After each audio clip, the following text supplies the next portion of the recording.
अभी मैं जो आपको नज़ारा दिखाने वाला हूँ वो हो सकता है बहुजन पॉलिटिक्स को हिलाकर रख दे। और ये देखिए, आज आप लोग क्यों मिले, क्या कारण था, कोई बताएगा क्या? जो मैंने काम दिया था उसका क्या रहा? बेसिकली सूरज मेरे लिए काम कर रहे हैं, तो इस सब चीजों को ये हलचल मचाने वाला ये फोटो बहुत हलचल। दुनिया भर में अगर भारत के किसी एक आइकॉन को जाना जाता है जो लोगों ने तैयार किया, सरकार ने नहीं, तो बाबा साहब अम्बेडकर है। गांधी को स्पॉन्सर करके किया गया है भारत सरकार ने। कैसे हैं भाई? मैं अच्छा हूँ, क्या हाल है? बहुत बढ़िया, ठीक है। मैं फोटो में देखता था ये जगह। और भाई सब ठीक है, आप कैसे? हाँ अच्छा पानी पिलवाओ यार थोड़ा। लेट हो गया। हाँ लेट हो। ये बट बहुत दूर होता है नोएडा से। दूर इसलिए होता है कि दिल में दूरी थी। अच्छा है, अंजुल के साथ मुझे सफर करने का मौका नहीं मिल रहा, बस हम सफर कर रहे हैं। क्योंकि इसने मुझसे कई बार टाइम मांग लिया है कि भाई आप जब घर रहोगे, और मैं रह ही नहीं पा रहा हूँ। अच्छा। मैं खुद गया शिमला में, प्रोटेस्ट हुआ बड़ा, क्या नाम, चीफ मिनिस्टर हाउस के सामने। तो सरकार को मजबूरी में, सिर्फ बीजेपी की सरकार को ये कर दी थी, फिर इनको रुकना पड़ा। अच्छा, हाँ। ये जो प्रोटेस्ट होते हैं इसका इम्पैक्ट होता है क्या, मतलब नीतियों पर? इम्पैक्ट देखो, बेसिक क्या है ना, इम्पैक्ट तो हर एक चीज का होता है। प्रोटेस्ट एक अपनी बात को कहने का एक विस्तृत रूप है कि लोगों तक बात जाए। हमने यहाँ दिल्ली में प्रोटेस्ट किया जब गुरु घर तोड़ दिया गया, 5 लाख से ज्यादा लोग आए, वो बहुत बड़ा था वो तो। और इतना बड़ा वो हो गया, कुछ चीजें खराब होगी, तो मुझे लगा कि अब इसमें ना स्टैंड लेना पड़ेगा। तो मैंने सबसे कहा कि चलो मंदिर की तरफ चलो, वहीं जाकर बनाएंगे। आस्था सबकी है, जब आरएसएस के लोगों की आस्था है तो हमारी भी आस्था है। जनाब हम जा रहे हैं मंदिर बनान। दिल्ली पुलिस, केंद्र की सरकार, सुप्रीम कोर्ट ने उस दिन हम लोग अपने घर में देर तक पहुंचे, उन्होंने तोड़ दिया, आज हम बनान जा रहे हैं। और फिर ये हुआ कि उसका इतना बड़ा इम्पैक्ट पड़ा, क्योंकि वो मतलब इंटरनेशनल मूवमेंट होगी। Correct, of course. तो गवर्नमेंट ने खुद उसमें जो आगे बढ़ के वो किया, और वो मुकदमे भी खत्म हुए बाद में। वो जमीन भी गवर्नमेंट ने कहा कि हम दे रहे हैं। वो एक अलग बात है कि बाद में हमारे लोग उसको उस तरह से ले नहीं पाए, क्योंकि हमारे लोगों के अपने पर्सनल इंटरेस्ट है। मुझसे भी कहा गया कि समिति के मेंबर आप भी रह लो, तो मैंने हाथ जोड़े कि यार मुझे इसमें से कुछ लाभ ही नहीं चाहिए, मेरा काम है, आपने मुझे ताकत दी है, इतने लोग दिए, तो मैं उस बात को मजबूती से उठाऊं। वो मैंने कर दिया। काफी लाठी हानि न खून खींच ले गए। देखो क्या बात है, उस आंदोलन में 2 दांत तोड़ दिए, 250 लाठी मारी हुई कम से कम। 12 दिन तक मैं ऐसे लेटा रहा, सीधा भी नहीं लेटा। घर के आंदोलन में? हाँ? ये तो पता क्या बात कर रहे हैं? कोर्ट भी कहता है, सुनती है कोर्ट की, पुलिस लाठीचार्ज नहीं कर सकती है, पुलिस जो है क्या नाम वाले, सब कुछ सामने होते हुए कोई कोर्ट वोट कुछ नहीं है, सब सरकार के हिसाब से काम करते हैं। मैंने सब देखा, और सारे एक्सरे सब कुछ होने के बाद भी कोर्ट ने कुछ नहीं किया। कोर्ट ने कहा कि जाओ जेल, जहाँ मुझे इलाज की जरूरत थी वहाँ उन्होंने मुझे जेल भेज दिया। तो ये नाखून कैसा? ये उनकी मेहरबानी है। मेरी रीढ़ की हड्डी में जो गैप है L4 L5 में, वो उनको उनके पिटने की वजह से, वो जो पौनी उन्होंने इस तरह से करके मारी। वो उसी आंदोलन में मुझे 12-13 लोग मिलकर पीट रहे थे वहाँ थाने में। थाने में? हाँ, एक बार पीटा तो दूसरे में लिया 2-3 बार। ये मतलब बेसिकली क्या है ना कि वो आपको डराना चाहते हैं, रोकना चाहते हैं। तो पहले वो मारपीट को वो कर देते हैं, धमकी देते हैं, मुकदमे करते हैं, और जब इनसे भी रुकोगे तो लास्ट में एक ऑप्शन है, वो आपकी हत्या करा देंगे। मतलब हमें जो भी अधिकार मिले हैं, बस खूब स्टडी है तुम्हारी, तो तुम दे सोचो, कोई अधिकार मांगने से थोड़ा मिला यार, सबके लिए कीमत चुकानी पड़ी। इवन अगर साफ पानी, तालाब का पानी पीना था तो भी तो प्रोटेस्ट करना पड़ा ना। वो अलग बात है कि उसमें बाबा साहब को भी लाठियां पड़ी, क्योंकि अभी डिस्क्रिमिनेशन बड़े पैमाने पर, ये इतनी आसानी से जाने वाला नहीं। अगर इसको रोकना है तो फिर पावर अचीव करो। तो मैं भी सोच रहा था कि अभी सूरज आएगा तो मैं पूछूंगा कि यार क्या SC/ST को इकोनॉमिक रूप से किस तरह से स्ट्रॉन्ग किया जाए, क्या ऐसा हुआ? यार देखो, हमको ये सोचना होगा कि शोषक की बायोग्राफी क्या है, व्यक्ति शोषक क्यों बना है। तो बाबा साहब ने स्टेट एंड माइनॉरिटीज में एक बहुत अच्छा उदाहरण बता करके हैं। वो कहते हैं कि बाबा साहब का जो जमीनों को लेकर आंदोलन है, वो उनके बाद सिर्फ दादा साहब गायकवाड़ और कुछ हद तक अंबेडकर गांव का जो कॉन्सेप्ट था, जो यूपी सरकार, बीएसपी की सरकार ने लाई थी, वो थोड़े हद तक, बट एक राष्ट्रीय स्तर का आंदोलन कि जमीनें जो है, क्योंकि कानून है ना, कानून है कि अगर आप जमीन ढो रहे हो तो कुछ सालों बाद वो जमीन आपकी आपकी हो जाएगी। ये आंदोलन मराठवाड़ा में एक बंदे ने चलाया था, एकनाथ आवाड ने, जिनको कहते थे जो गायरान मराठी में बोलते उसको, यानी ऐसी जमीनें जो सरकार की भी हो और ऐसी भी जमीनें जो मतलब जो तहसील के इसमें आती है, जो यहाँ का जो, क्योंकि आपकी सेल्फ सफिशिएंसी के लिए आपको बेसिक रिसोर्सेज की जरूरत है।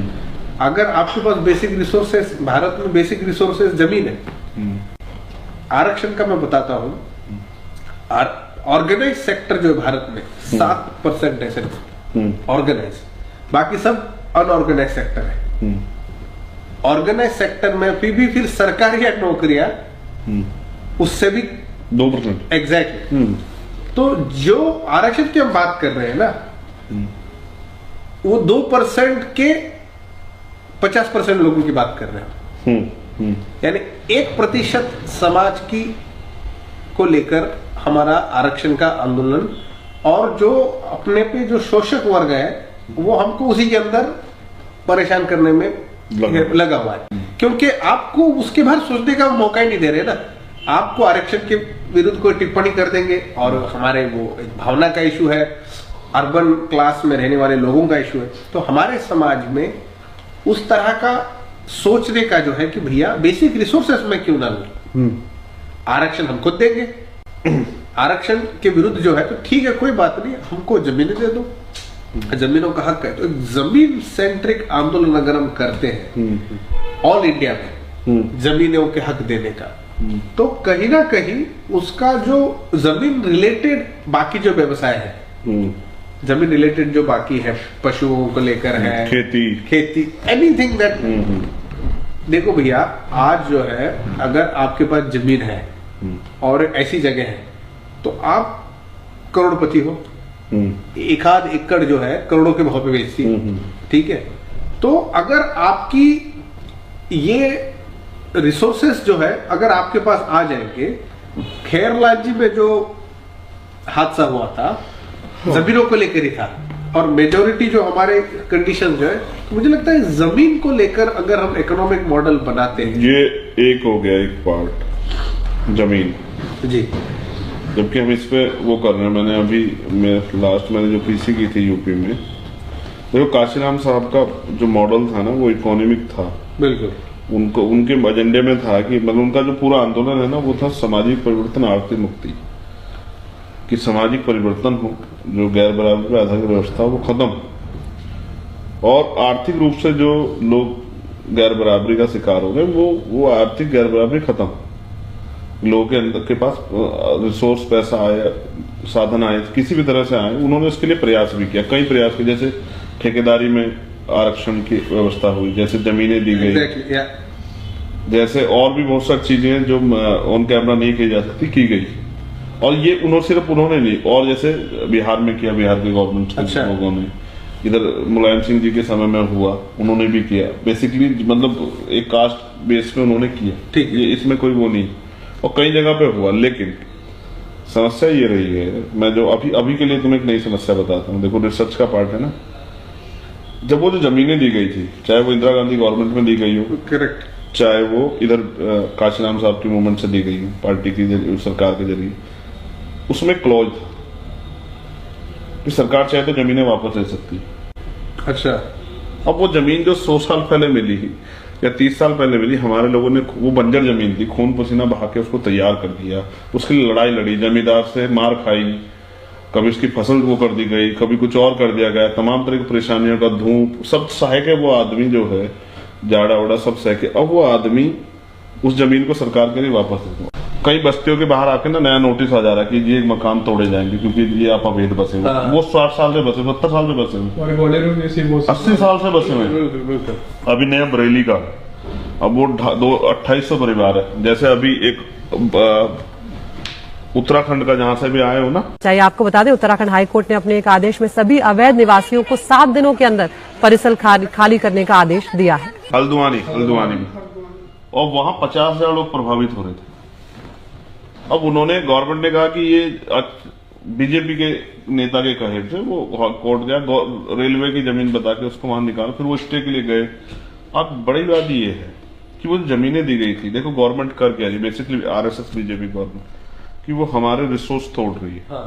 जैसे नौकरियों से हमें रिसोर्स आ रहे थे, हम अपने पैरों पर, वो तोड़ रही है। वो जो 70 साल से जमीनों पर रह काबिज हैं, उनको छीन रहे हो। सरकार कह रही है कि प्रधानमंत्री आवास हो जाए, फलाने आओ, ये तो भाई आप दे कुछ नहीं रहे हो, आप हमें जानवर बना के रखना चाहते हो। और आप, हम इतने उसके बावजूद भी देखो हमारे लोग इस देश के प्रति प्यार, समर्पण, इतने अन्याय के बाद भी हम लोग इस मुल्क के प्रति समर्पित। बिल्कुल। कुछ भी हो जाए, अगर हमारे परिवार का व्यक्ति भी हमें महसूस हो जाए कि हमारा नेता, परिवार में कोई भी आदमी देश विरोध में काम कर रहा है, तो हम उसको छोड़ने के लिए तैयार हैं। बिल्कुल बिल्कुल। ठीक है, इतने भावनात्मक हैं हम लोग, इतना हमें इस देश से लगाव है। और फिर लेकिन जब अधिकार की बारी आती है तो फिर बहुत लोगों को तकलीफ हो जाती है। तो एक गाड़ी के दो पहिए, एक आगे को जा रहा है, एक पीछे को। घर में ब्राह्मणवाद और आपके ऊपर अम्बेडकरवाद का सरोजवाद कैसे हो जाएगा? बिल्कुल। तो आप उस महिला को भी तो अम्बेडकरवाद में लाओ ना। हमारे यहाँ तो बड़े पैमाने पे है ना ये। घर तो ब्राह्मण, घर तो सब है। गेट से बाहर होते हैं, आप अम्बेडकरवाद हो जाते हैं। अच्छा।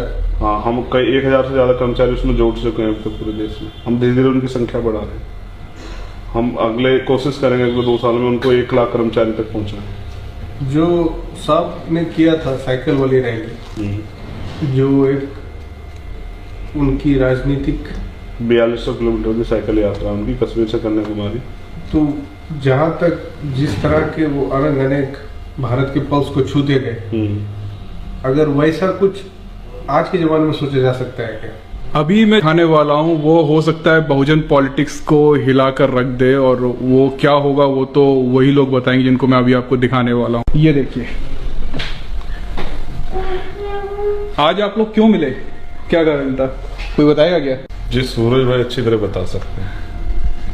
सूरज भाई बताएंगे क्या, कुछ ज्ञान देंगे, क्या पर्पस था? मैंने इनको कुछ काम सौंपा था, अब वो इन्होंने पूरा कर दिया लगभग। एक रिसर्च मैंने सौंपी थी, उन्होंने पूरा कर दिया। गजब। जब चंद्रशेखर भाई की जब अरेस्ट हुई थी, रासुका लगाया गया था शायद, और तब मैं हार्वर्ड में था, नवंबर 2017 में। तो ये बना था कि हमारे समाज के एक नेतृत्व को जेल में रखा गया और रासुका लगाया गया है। तो ये काफी मतलब बहुत आपको जो है दुख देने वाली घटना होती है, और स्पेशली पॉलिटिकल एक्ट था ना ये। तब मैंने वहाँ पर जो हार्वर्ड के ऑफिस के वहाँ पर फ्री चंद्रशेखर आजाद के पोस्टर लगाए थे। अच्छा। यस। तो मैंने पढ़ा, वो जेल में रहते। यस। आपने पढ़ा था वो? हाँ, मुझे किसी ने लाके दिखाया कि कोई वहाँ है जो इस कैंपेन को वहाँ जो है ना स्टार्ट कर रहा है, जो इंटरनेशनल प्लेटफॉर्म पे इसको इशू बना रहा है। तो मैंने सूरज के बारे में देखा कि सूरज वहाँ इस काम को कर रहे थे, और उन्होंने काफी पोस्टर्स लगाए थे ऑफिस में, फिर चंद्रशेखर आजाद। इनफैक्ट क्या था कि अपना जो रोहित वेमुला के आंदोलन के बाद फॉरेन कंट्री में भी जो है बहुजन आंदोलन की एक विचार तैयार हो गया था बहुत, और उसी के इस जो एनर्जेटिक माहौल में चंद्रशेखर आजाद को जो है अरेस्ट किया गया था। और इनकी जो डॉक्यूमेंट्री जो क्विंट में जब आई थी पहली बार, अमन सेठी ने करवाई। अमन सेठी, तो वो काफी एनर्जेटिक टाइप की बनाई थी। नहीं, वो प्रोजेक्ट भी जो था, प्रोजेक्ट सराहनीय था ना, क्योंकि देखिए वर्ल्ड में जो स्कूल ये करना, तो फिर हमको लगा कि यार हमारे जैसे जो लोग हैं जो समाज को देखते हैं, एनालिसिस करते हैं, तो ऐसे कुछ लोगों के ऊपर ध्यान जरूरी होता है। तो तब बना था। फिर उसके बाद में हमने बाकायदा हार्वर्ड में इन्विटेशन भी दिया था कि आप तो छुड़ गए हो, अब आ जाओ। पर भारत सरकार इनसे बहुत ही प्यार प्रेम करती है, तो वो जाने नहीं देना जाने चाहती। नहीं देना चाहती। तभी वो एक दिन मेरा यही लगाना चाहती है वो तभी वो ऑनलाइन हुआ था। तभी ऑनलाइन हुआ था भाई ने जो है। अच्छा उसके पीछे की ये कहानी थी। वही मैं सोचा इतने साल हो गए आप लोग अब जाके मिल रहे हैं। हाँ, कोविड भी था और ऊपर से ये भी था कि देखिए समाज का जो युवा है, युवा को भविष्य के बारे में सोचने की जरूरत है। तो आपको हर चीज के बारे में, मैं जो समझता हूँ, मैं यहाँ से आज से 20 साल के बाद का क्या होगा उसको लेकर, क्योंकि दैट इज योर रिस्पॉन्सिबिलिटी। अगर आप लाइफ में कुछ भी करना चाहते हो तो आपके पास एक प्रोटोटाइप होना चाहिए, एक टेम्पलेट होना चाहिए। तो उसमें राजनीति, समाज में कल्चरल एक्टर्स, आपके जैसे ब्लॉगर्स, थैंक यू, अनुराग के जैसे जो है कंटेंट क्रिएटर्स, यह तुम मेरे साथ फ्यूचर में रहोगे ना। बिल्कुल। तो मैं अभी से जो है फ्यूचर की जो दास्तां है अभी से बनाना शुरू करूंगा, ताकि हमारी जो लड़ाई है हम साथ में लड़ने वाले हैं।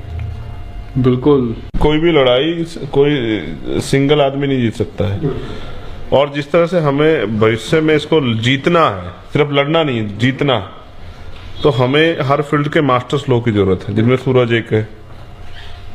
वो एक बहुत अच्छी रिसर्च और नॉलेज रखते हैं, और उनका बड़ा अच्छा जो है उनकी बुक्स भी जो है आ रही है, कास्ट पे भी, डॉक्टर अम्बेडकर पे भी, मानव काशीराम पे भी, और वो वहां रह के सीख रहे हैं। तो जो काम, अच्छा हर आदमी एक हर फील्ड में मास्टर नहीं हो सकता है, तो मैं जो यहाँ करता हूँ प्रैक्टिकली उसको मैं बेहतर कर सकता हूँ, जो सूरज वहां करते हैं सूरज उसको बहुत बेहतर कर सकते हैं।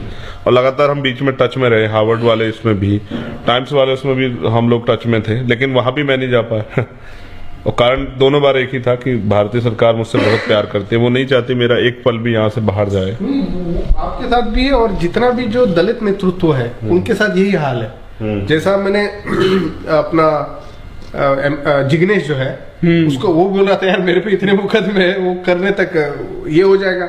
उसके बाद में अपने जो लोग हैं जो साउथ इंडिया में, और जो लोग हैं अपने लोगों के ऊपर मुकदमे दर्ज करा के इनकी जो उड़ान है, ये लीगली ब्यूरोक्रेटिकली उन्होंने उनको एक सीमित रखा। मतलब ये जो खबरें, ये अफवाहें उठती हैं, ये सच्चाई है, मतलब आपको कहीं जाने नहीं दिया जा रहा। और ये सूरज बेहतर बता भाई अरविंद केजरीवाल को जाने नहीं दिया जा रहा यार, वो तो मुख्यमंत्री है यार, उनको वो तो कंप्लेन करके गए यार, वो तो खुद मुख्यमंत्री देश का जो है भैया, प्रदेश का उसको जाने नहीं देता है। अपने जो हेमंत भाई है झारखंड, हेमंत भाई सोरेन भाई, उनको तो बाकायदा ये किया था। तो ये जो गवर्नमेंट की जो सर्वेलेंस और ये जो होती है, तो उसमें आपको इतना ये नहीं, आपने सुना तो होगा ना जो सिटीज कॉन्फ्रेंस सिंगापुर में हो रही थी अरविंद की। दिल्ली के मुख्यमंत्री अरविंद केजरीवाल की सिंगापुर यात्रा को उपराज्यपाल से परमिशन न मिलने पर जमकर विवाद हुआ। अरविंद केजरीवाल जाना चाहते हैं, कब से उनको परमिशन ही नहीं दिया, तो वो तो चीफ मिनिस्टर है, कॉन्स्टिट्यूशनली इलेक्टेड पोस्ट है। फ्यूचर का टेम्पलेट हमारे पास अभी से तैयार होना चाहिए, and it should be beyond political blasphemy. क्योंकि क्या हो जाएगा कि समाज का भविष्य जो है, वो समाज का भविष्य समाज अपने हाथ से, अपनी जिम्मेदारी से बनाता है, और वो जिम्मेवार लोग को मेरे को बताना है कि आप जिम्मेवार हो। बहुत समय क्या हो जाता है अंजुल, जैसा आप जो काम कर रहे हैं, यूट्यूबर्स के साथ आप बैठते हैं, ब्लॉगर के साथ बैठते हैं, ये फ्यूचर की बुक है। टेक्नोलॉजिकली जो अभी जो नया एआई वर्ल्ड में, मेटावर्स में हम जी रहे हैं, ये उस किताब के आप वो पन्ने लिख रहे हो। तो उस दृष्टि से जिस तरह से आप कर रहे हो, जो भी कर रहे हो, एक फ्यूचर का विजन हमारे पास अक्रॉस पार्टी और अक्रॉस पॉलिटिक्स रहना चाहिए। एक पॉलिटिक नहीं, अनेक पॉलिटिकल विजन से अगर हम चलेंगे, ऑफ कोर्स अम्बेडकराइट उसका बेस अगर रहेगा, तो इसके लिए मैं ये नहीं चाहता कि आप उस विचारधारा से है या उस विचारधारा से है, वो तो ठीक है, अपना व्यक्तिगत संबंध है। आप उस पॉलिटिक्स से है, आप उस पॉलिटिक्स से, आप जो politic loyalty, end of the day साहब कांचीराम की पॉलिटिक्स जो थी, उनका एक जो विजन था कि मुझे जो बाबा साहब का सपना था, मेरे को जिंदगी में वो मैं पूरा करूंगा, उसका उन्होंने एग्जाम्पल भी दे दिया, प्रूफ भी दे दिया, और हम उसके थे। तो उस विजन को हम किस तरह से ला सकते हैं, इसके लिए हमको जो है अलग अलग लेवल पर जाकर अलग अलग, और ये जो मैं बताऊं, पर्सनल रिलेशनशिप रखो। सही बात है। पर्सनल जो होता है ना, पर्सनल बहुत बड़ा पॉलिटिकल होता है। आप एआई की बात कर रहे हो, अभी ऐसा होता है कि किसी ने अगर किसी चीज की बधाई दे दी तो ट्रोल हो जाता है। हमारे लोग एआई वगैरह ये सब समझ पाएंगे? कितना टाइम सोचते हो आप कि ये सब कर पाओगे आप? हो जाएगा यार। आप यार यूट्यूबर्स की मीट कराते हो, इतने बड़े बड़े लोगों से आप ये कराते हो। आप देखो सबसे बड़ा, आज देखो हमारे समाज की जो मीना है, मीना कोतवाल, आपको बताऊं, न्यूयॉर्क टाइम्स जैसे दुनिया का नंबर 1 अखबार है, बिल्कुल, वो जनरली किसी को प्रोफाइल नहीं करता। आपके ऊपर कुछ हो जाएगा तो आपका आर्टिकल लिख देगा वो, बट आपकी डिवोटेड प्रोफाइल की है भैया, बाकायदा आप किस तरह से आपकी ये बड़ी बात है। दलित समाज में मुझे लगता है SC ST OBC समाज में से अगर आप देखा जाए तो मेरे जहां तक रीडिंग है, न्यूयॉर्क टाइम्स में आनंद तेलतुंबड़े को हुआ था, जब भी उनकी अरेस्ट हुई थी उस मामले में उनको प्रोफाइल किया गया था, पर उनके बाद जब प्रोफाइल किसी की हुए वो मीना कोतवाल की हुए। देखो पहले हमारी पॉलिटिक्स में की इतनी वैल्यू थी ना कि कोई भी गवर्नमेंट बजट बनाती थी ना तो हमें उसमें हमारे सशक्तिकरण के इश्यूज को रखा जाता था, इकोनॉमिकली कैसे हम लोग डेवलप होंगे। आज तो सरकार कोई, आप समझो कि आयोग भी नहीं बना रही है सरकार। इससे ये पता लगता है कि आज हमारी पॉलिटिकल जो है वैल्यू वो कम होगी। तो इसलिए हमें अपने आंदोलन को मजबूत करना चाहिए हर तरह से, जिससे कि हम भी, भाई आज हम बात कर रहे हैं, आज भी लोगों पे कच्चे मकान हैं, खाने को खाना नहीं है, पीने को साफ पानी नहीं है, पहनने को अच्छे कपड़े नहीं है, जो एजुकेशन सबका राइट है, पढ़ने के लिए पैसे नहीं है, तमाम तरह की परेशानियां हैं। तो हमने इतने लंबे समय के संघर्ष में क्या पाया, हमें सोचना चाहिए। तो भाई ये जैसे ये सारी चीजें गतिविधियां चल रही हैं, तो आपको क्या लगता है कि जैसे अगर आजाद समाज पार्टी को भी पकड़ते हैं हम, कि आजाद समाज पार्टी जो है अभी बहुत सारे आज किसी को नहीं पकड़ रहे हैं। आज तो मैं और सूरज जो है चर्चा कर रहे हैं कि किस तरह से भविष्य में वही पूछना समाज, मैं वही पूछना चाह रहा था। फिर सुनो जी भाई, पॉलिटिक्स से अलग भी एक दुनिया है, एग्जैक्टली उस दुनिया के भी हम हिस्सा हैं, उसको भी इग्नोर नहीं कर सकते। वही बताना चाहता हूँ। सोशल मूवमेंट भी है, कल्चरल मूवमेंट भी है, बहुत सब चीजें। देखो एक आदमी अपनी बात से, देखो ये तलवार से ज्यादा खतरनाक है, 1000 लोगों को तैयार कर सकता है। ऐसा काशीराम साहब ने करके दिखा, ऐसा बाबा साहब अम्बेडकर, फूले साहू ने करके दिखाया। बिल्कुल। तो जो सूरज काम कर रहे हैं वो बहुत बेहतरीन काम है। हम सब लोग जिम्मेदारी बनते हैं कि उनको अप्रिशिएट करें और उनको और वो करें, पुश करें कि वो और अच्छा करें। तो उनकी किताब पढ़ के कितने लोग, मैंने पढ़ा सूरज कास्ट वाली उसमें, कि कास्ट को छिपाना भी एक तरह की कास्ट के खिलाफ लड़ाई। इस बात को हमें एक्सेप्ट करना चाहिए कि हमें ऐसा क्या हुआ कि हमें कास्ट छिपानी पड़ रही है। ये भी एक तरह की जो है ना उसके साथ एक फाइट।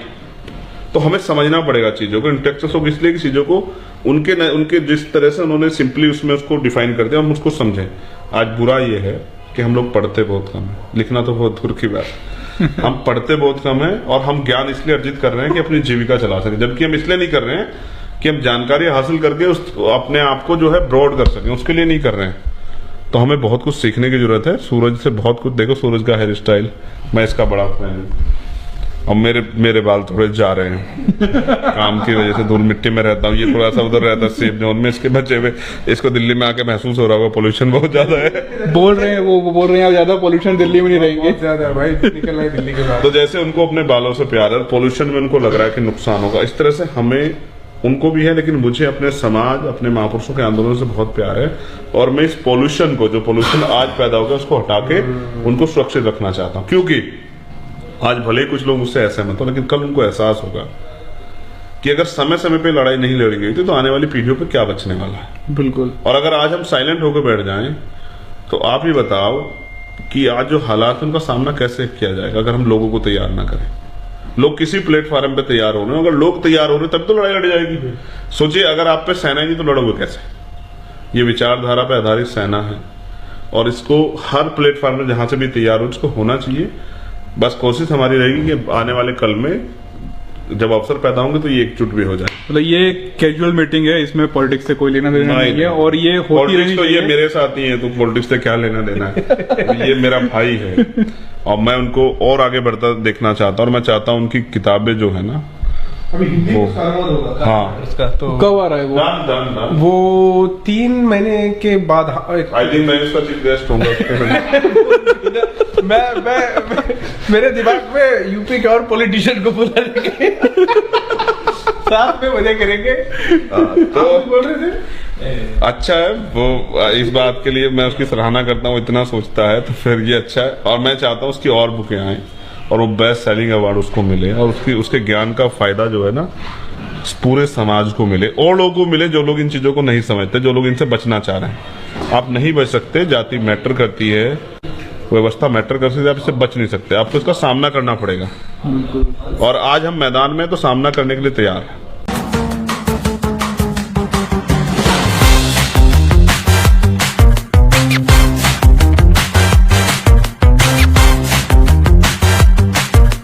मतलब अच्छा है। हर चीज पॉलिटिक्स नहीं होती है और अगर मिले हैं तो कुछ खास होने वाला है। नहीं तो हम लोग सिर्फ पॉलिटिक्स पे नहीं बात कर रहे ना, हमने जब से बात की हाँ, मैं एक मैक्सिमम हमारी 1 या 2% बात पॉलिटिक्स पे ही होगी, उससे पहले हमारी सोशल इकोनॉमिकल तमाम। और मैंने पूछा भी कुछ उससे ऐसा ही, जो मैंने काम दिया था उसका क्या रहा।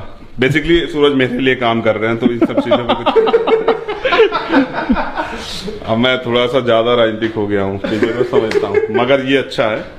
आने वाले कल में जैसे आज हम अपने सीनियर्स को याद करते हैं महापुरुषों के रूप में, उनके वो महापुरुष भी इसलिए सिर्फ जाति की वजह से नहीं, उनके काम की वजह से। तो मैं ये नहीं कहता, मगर मेरा दिल कहता है कि सूरज एक बड़ा नेम फेम होंगे और समाज के लोग उनसे नई प्रेरणा लेंगे। नया यंग जो है उनसे बड़ा जो है वो उनको प्रेरणा लेके आगे बढ़ेगा। शील का पालन बहुत जरूरी है हर नेतृत्व को। तो मैं सोच रहा हूँ अगर शील में रहे तो बाकी सब चीजों का हल हो सकता है। नहीं रहेंगे। और ये यार ये काफी हैवी है। मैं जो है मैं बोल रहा हूँ यार, ये लगते लगते कहीं गलती से लग रहा है। नहीं, ये लगेगा नहीं, ये सुरक्षा कवच है। ये चोट नहीं पहुंचा सकता है अपने को, तो वैसे भी इससे चोट नहीं। ये गुरु गोविंद सिंह का जो, हाँ बिल्कुल सही समझ रहे हो। हाँ, ये पंजाबी, ये वही है कि जो ये वही चीज है। क्योंकि उनका जो था ये अन्याय के खिलाफ लड़ना भी, बट जब जुल्म हो रहा है तो खुद का प्रोटेक्शन भी बहुत जरूरी है। Self defence. एग्जैक्टली। तो ये जो उन्होंने गुरु गोविंद सिंह ने जो बहुत बड़ा कॉन्स्टिट्यूशन ने मान्यता दी उनको, ऐसा हो सकता है, बहुत अच्छा है ये। कल देखना, इसने खूब रखा हुआ है अपने काम के हिसाब से मानसिक, तो ये अच्छा है। बस मैडम डन। ये फोटो जब डलेगा ना वो इतना वायरल होने वाला है और इतना मचाने वाला है। अब ये चीज ही हिला के रखने वाला है ये। देखिए यार, बाबा साहब अम्बेडकर के विचारों में इतना बड़ा बल, बहुत बड़ा बल है कि यू डोंट, मतलब आपको आदमी यार, पंजाब का आदमी घरदार छोड़ के इतनी बड़ी राजनीति भी बना सकता है। और उनके पीछे मेरे पिताजी के जैसे ऐसे कितने हजारों लोग थे जो लग गए थे घरदार छोड़कर, पेंशनें लगाकर। तो और बाबा साहब का जो विचार है ये हमारे महापुरुषों के विचारों का एक संगम है। आज दुनिया में फॉलो हो रहा है। ऑफ कोर्स, देखो इंडिया में नहीं। देखो मैं आपको बताऊं और ये रियलिटी है, दुनिया भर में अगर भारत की किसी एक आइकॉन को जाना जाता है जो लोगों ने तैयार किया, सरकार ने नहीं, वो बाबा साहब अम्बेडकर है। गांधी को स्पॉन्सर करके किया गया है भारत सरकार ने। और बाबा साहब के पास तो मीडिया उनके साथ ही नहीं, विरोध था, फिर भी दुनिया की ऑलमोस्ट ऐसी यूनिवर्सिटी अब बची नहीं है जो बड़ी हो जहाँ बाबा साहब अम्बेडकर की नाम की कोर्सेस नहीं पढ़ाई जाती हो। वहाँ के यंग बच्चे पढ़ रहे और इतने जाके तो उनके स्टैचूज हैं। आप देखो, मेरे को बताओ बाबा साहब के अलावा भारत के बाहर ऐसा कौन सा नेता हो जिसकी इतने ज्यादा पुतले हो? नहीं, सिर्फ पुतले भी नहीं है, विचार भी बड़ा। पुतले तो हमारे यहाँ भी सबसे ज्यादा है। ये पुतलों के नीचे बैठने वाले। लेकिन हमने किया है ना, हमने पुतलों तक सीमित कर दिया। ये बहुत बड़ा धोखा हुआ है।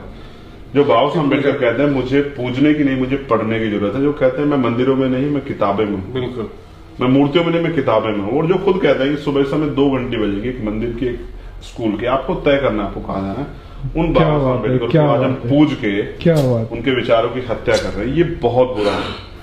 इस पे हमारे यहाँ चर्चा होनी चाहिए। हमने बिल्कुल उनको वो खुद बुद्ध भी कहते हैं मैं भगवान नहीं। मुझे इस मामले में एक भंते जी ने कहा था, मैं कंप्लेन करने गया कि मतलब भंते जी, ये लोग देखो हमारे ऐसे क्यों कर रहे हैं कि व्यक्ति पूजा में लगे हुए और उनका नशा लगा हुआ है। तो भंते जी ने कहा मेरे को कि वो उनकी सोचने की लिमिट है, वो अपनी सोच के हिसाब से सोच रहे हैं। तो तेरे को क्यों लगता है? तो फिर मेरे को ये समझ में आया कि लोगों का जो स्तर है आंदोलन के दृष्टिकोण से भी बढ़ता है, कहीं ना कहीं उसमें भी बदलाव हो सकता है। अभी इसके लिए जरूरी है ये सिंबल्स जो हम बना रहे हैं, क्योंकि तुम्हारे सिंबल्स जहां पर भी बने उसको उन्होंने हड़प कर उसको मंदिर में बना दिया। आज जितने भी बड़े जो पुरानी जो